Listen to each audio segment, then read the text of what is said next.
So you're sitting at home at your desk, outside doing yard work, or carrying on with your everyday activities, and you noticed you need a tool to cut something. You reach into your pocket or purse, but oh no, the knife you bought at your local Walmart or tiny multi-tool that your dad gave you when you were 8 is dull, uncomfortable to hold, and has a lock that is either broken or you just can't seem to figure it out. Now you have to awkwardly ask around to see if anyone has a reliable tool, or spend your valuable time using a bad one. What will you do to fix your problem, and what will you look for when you want to get a tool that you can rely on? As an avid knife enthusiast, user, and collector using knives on a daily basis, I would like to share some of my knowledge with you about the basics of knife mechanics and what you might want to look for when choosing a knife for you. I'm sure most, if not all of you, have stopped in a Bass Pro Shop or a gas station to buy a gimmicky pocket knife, but how many of you have ever stopped to think about what goes on inside it to make it all work, or how to use that information to find a tool that can last you a lifetime? Today, I am going to share the basics of knife mechanics and what can set certain aspects of a knife apart for you. Specifically, I will be speaking on the 3 main components of a knife, including the blade, the handle, and the locking mechanism. By the end of the speech, not only will you have a foundation of the basics of knife mechanics, but you can take that information and use it to find a reliable tool that you can carry and use for all your daily cutting needs. First and foremost, let's look at the most crucial component of the knife, the blade. When looking at blades, the first thing we want to look at is the steel, which can be split into one of 3 categories, either a high-end super steel, a mid-range steel, or a lower-end budget steel, all dependent on the 3 qualities of the metal, including its edge retention, its toughness, and its resistance to corrosion. However, without a proper heat treat, as explained by Larrin Thomas's article about what a good heat treatment can and can't do for a knife, as well as good blade geometry, even high-end super steels can be rendered practically useless. Speaking of blade geometry, let's move to our second point. Blade geometry can be split into 2 different points, the shape of the blade as well as the grind of the blade. First, let's look at shapes of the blade. Many shapes of blades can be found, including the Tonto blade shape, like in this J. Kovac Radford, the drop point blade shape, like in this Spartan Harsey, or the Wharncliffe blade shape, like in this Spyderco Swayback. Second aspect of blade geometry we want to look at is the grind of the blade. As explained in Larrin Thomas's book on knife engineering, we can see the 3 basic types of blade grinds visualized at the top of the page here. The first being the flat grind, the second being the hollow grind, and the third being the convex grind. Next, we'll look at handles. The first thing you want to look at when you're looking at your handle is the material. There are 3 categories of materials used for knife handles.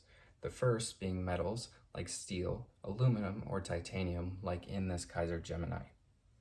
The second category of materials used in knife handles are plastics like FRN, micarta, or G10, like in this Kaiser Dukes.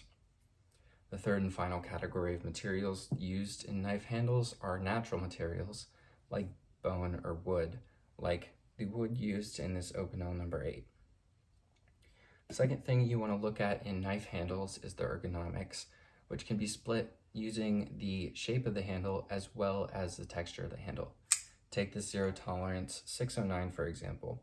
We can see there are finger grooves cut in the titanium, and depending on the size of your hand and the position you have on the handle, it can either be extremely helpful and comfortable to use or extremely uncomfortable. Similarly, some knives incorporate rough textured handles like this Strider SMF, which can provide grip when using it, but it can also create hot spots in your hand as well as when carrying it in your pocket. Finally, let's look at different locking mechanisms. The first widely used locking mechanism is the liner lock, like on this Kaiser Dukes, where we have a metal liner nested inside of the handle that pushes out against the blade when it's open to secure it into place. Simply push that liner back into the handle to close the knife.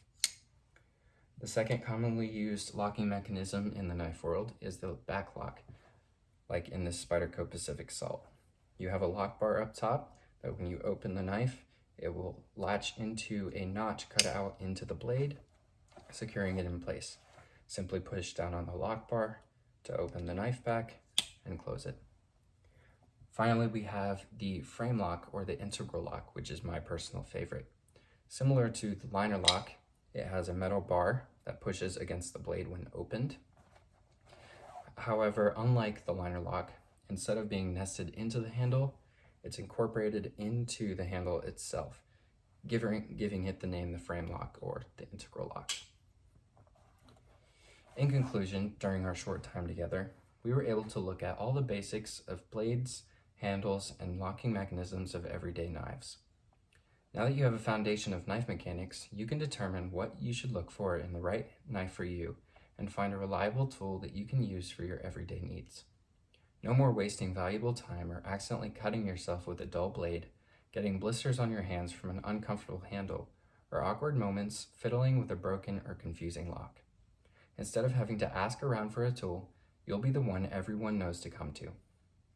With all that being said, next time you go to buy a knife, remember that having a quality blade, a comfortable handle, and a strong, easy-to-use lock will make all the difference for everyday cutting needs.